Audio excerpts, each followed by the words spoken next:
क्या आप जानते हैं, एक ऐसा देश जहां रेगिस्तान में बसी गलियों में सोने के खजाने छुपे हैं, जहां की रातें रेशमी रास्तों जैसी चमकती हैं और जहां का हर बाजार, हर गली इतिहास की किताब की तरह खुलती जाती है। उज्बेकिस्तान नाम सुना है, लेकिन क्या असली कहानियां पता हैं? क्या आप जानते हैं यहाँ का एक शहर ऐसा है जिसे ब्लू सिटी ऑफ वर्ल्ड कहा जाता है? क्या आपको पता है उज्बेकिस्तान में कुछ ऐसे रहस्यमय कुएं हैं जिनकी गहराई आज तक कोई नहीं नाप सका? और यहाँ की एक डिश ऐसी है जिसे खाने के बाद लोग कहते हैं कि जिंदगी में कुछ तो बदल गया। इस वीडियो में हम आपको उज्बेकिस्तान की ऐसी हैरान कर देने वाली बातें बताएंगे जिन्हें सुनकर आप सच में कहेंगे, काश मैं भी एक बार उज्बेकिस्तान घूम आऊं। लेकिन याद रखिए, सबसे इंटरेस्टिंग फैक्ट हम वीडियो के आखिर में बताएंगे, जिसे सुनकर आपका दिल कहेगा, वाह ये तो सच में कमाल है। तो वीडियो को आखिर तक जरूर देखिए ताकि आप इस खूबसूरत और रहस्यमयी देश को एक नए नजरिए से देख सकें।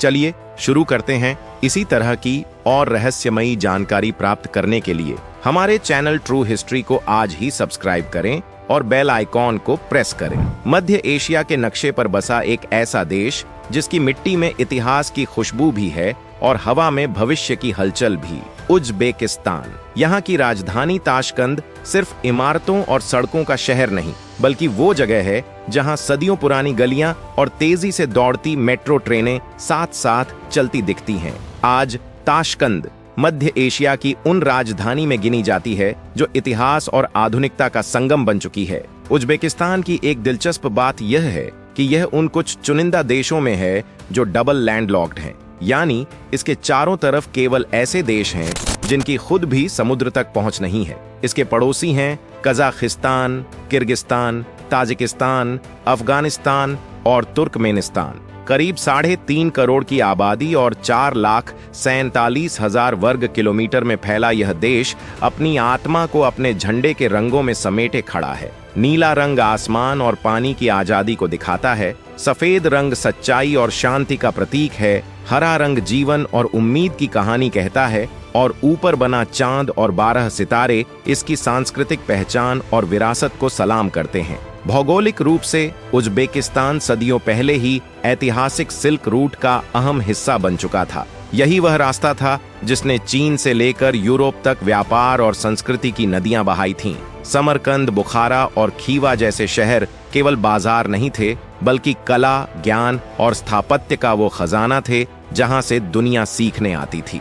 लेकिन वक्त के साथ इस देश ने कई करवटें देखी। 1924 में यह सोवियत संघ का हिस्सा बना और फिर 1991 तक इसने एक लंबा सफर तय किया। इस दौरान यहाँ तेज औद्योगिकरण हुआ, कपास की खेती को प्राथमिकता दी गई, लेकिन इसकी कीमत लोगों को अपनी परंपराओं और संस्कृति में दी गई आजादी खोकर चुकानी पड़ी। मस्जिदें, स्थानीय भाषाएं और रीति रिवाजों पर पाबंदियां लग गईं।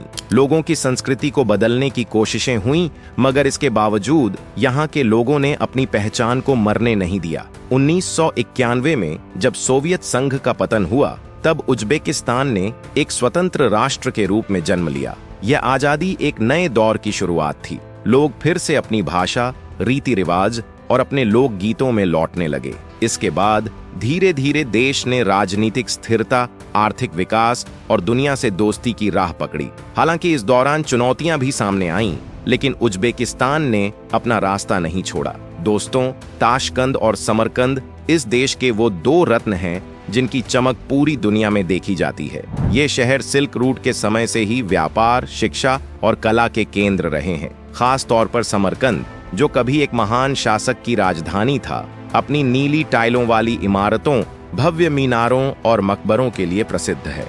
यहाँ की गलियां आज भी उन कहानियों को गाती हैं जो सदियों पहले के यात्रियों ने देखी और जानी। यहाँ की कई ऐतिहासिक इमारतें आज यूनेस्को की विश्व धरोहर स्थल हैं, जो इस देश की अमूल्य विरासत की गवाही देती हैं। उज्बेकिस्तान सिर्फ एक देश नहीं, बल्कि वो किताब है जिसके हर पन्ने पर इतिहास की कहानी, संस्कृति की खुशबू और भविष्य की उम्मीद बसी है। अगर आपको मौका मिले तो यहाँ की गलियों में घूमना, यहाँ की चाय की महक लेना और यहाँ के बाजारों की रौनक को महसूस करना मत भूलिएगा। दूसरे पहलू पर नजर डालें तो ताशकंद, जो उज्बेकिस्तान की राजधानी है, केवल एक शहर नहीं, बल्कि इतिहास की परतों और भविष्य की रफ्तार का संगम है।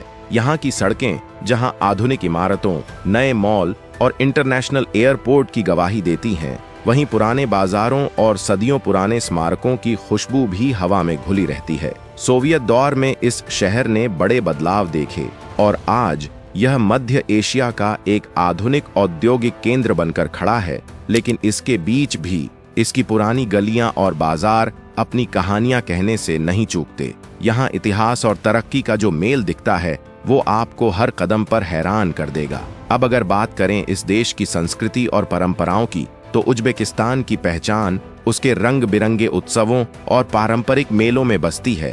यहाँ के लोग अपने पारंपरिक परिधानों में एक अलग ही खूबसूरती समेटे होते हैं। खास मौकों पर पुरुष पारंपरिक टोपी पहनते हैं और रंग बिरंगे लंबे कोट, जिन्हें छापन कहा जाता है, पहनकर खास अंदाज में तैयार होते हैं। संगीत में भी यहाँ की मिट्टी की महक झलकती है। उज्बेकिस्तान का पारंपरिक संगीत, जो गीत, वादन और नृत्य का खूबसूरत मेल है, यहाँ के लोगों की भावनाओं और जीवन की कहानियों को सुरों में पिरोता है। ये संगीत उनके दिलों की गहराई को छूता है और हर जश्न को यादगार बना देता है। यहाँ के सामाजिक ढांचे में परिवार की अहमियत बेहद गहरी है। शादी ब्याह के मौके पर यहाँ का माहौल किसी मेले से कम नहीं होता। पारंपरिक नृत्य, संगीत और रंग बिरंगे कपड़ों के बीच कई दिन तक चलने वाले ये जश्न परिवार और समाज के रिश्तों को और मजबूत कर देते हैं। यहाँ के घरों में बड़े बुजुर्गों का सम्मान करना और हर कदम पर एक दूसरे का साथ देना जीवन शैली का हिस्सा है।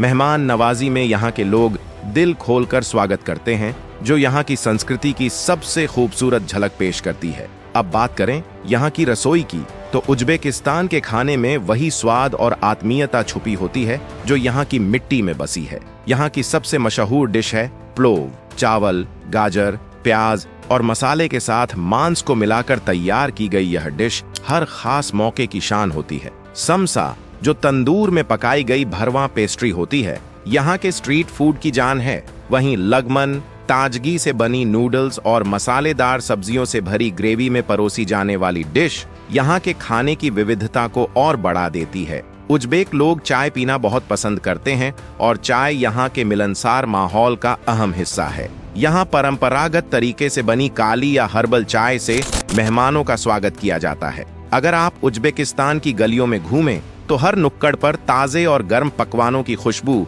आपको रुकने पर मजबूर कर देगी। यानी उज्बेकिस्तान का खान पान सिर्फ एक स्वाद नहीं, बल्कि परंपरा, संस्कृति और लोगों के दिलों की मेहमान नवाजी का अनुभव है, जो हर निवाले में महसूस होती है। भाषा और आस्था। उज्बेकिस्तान में बोले जाने वाली प्रमुख भाषा है उज्बेक, जो तुर्किक भाषाओं के समूह से आती है। इसके साथ ही शहरों में रूसी भाषा का उपयोग भी काफी देखने को मिलता है, जिससे यहाँ का माहौल बहुभाषी और संवाद में सहज बनता है। यहाँ के लोग अपनी आस्था को निजी रूप से जीते हैं और सामाजिक जीवन में विश्वास और सहिष्णुता की झलक साफ दिखाई देती है। उज्बेकिस्तान में महिलाओं की भूमिका अब पहले से कहीं ज्यादा सशक्त और प्रभावी हो चुकी है। शिक्षा, नौकरी और सामाजिक जिम्मेदारियों में महिलाएं सक्रिय भागीदारी निभा रही हैं। पारंपरिक परिधानों में जहां रंग बिरंगे चापन और दुपट्टे उनकी संस्कृति की पहचान बने हुए हैं, वहीं आधुनिक फैशन को भी उन्होंने सहजता से अपनाया है। यहाँ परिवार व्यवस्था आज भी मजबूत है, लेकिन महिलाएं अपने अधिकारों और आत्मनिर्भरता के साथ नई दिशा में आगे बढ़ रही हैं। टूरिज्म का नया ठिकाना। अगर आप कम बजट में बिना भीड़ भाड़ के कुछ अनोखा देखने की तलाश में हैं, तो उज्बेकिस्तान आपके लिए शानदार विकल्प है। ई वीजा की सुविधा ने यहाँ आना आसान बना दिया है और रहने खाने का खर्च भी किफायती है। ताशकंद, समरकंद और बुखारा जैसे शहर यूनेस्को की मान्यता प्राप्त ऐतिहासिक धरोहरों, पारंपरिक बाजारों और जीवंत गलियों के लिए प्रसिद्ध हैं। यहाँ के लोग मेहमानों का दिल से स्वागत करते हैं और उनका संगीत, पारंपरिक भोजन और उत्सव यात्रियों के लिए यादगार अनुभव बना देते हैं। लोकल गाइड और पर्यटन सुविधाएं लगातार बेहतर हो रही हैं, जिससे यात्रा और भी आसान और सुरक्षित बन गई है। कुछ चौंकाने वाले तथ्य। यहाँ उगने वाला खरबूजा इतना मीठा और सुगंधित होता है कि इसे दुनिया का सबसे मीठा खरबूजा कहा जाता है। उज्बेकिस्तान की मिट्टी और जलवायु इस फल को बेहद खास बना देती है। आपको जानकर हैरानी होगी कि ताशकंद के नीचे भूमिगत सुरंगों का एक पूरा नेटवर्क छुपा हुआ है। जिसे एक समय विशेष मिशनों और सुरक्षा कारणों से बनाया गया था। अगर वीडियो अच्छा लगा तो लाइक कर देना, दोस्तों और परिवार संग शेयर कर देना और ऐसी ही रोचक कहानियां रोज देखने के लिए चैनल सब्सक्राइब करके बेल आइकन दबा देना। आपका सपोर्ट हमें और बेहतर वीडियो लाने की ताकत देता है। धन्यवाद। फिर मिलते हैं अगली कहानी में।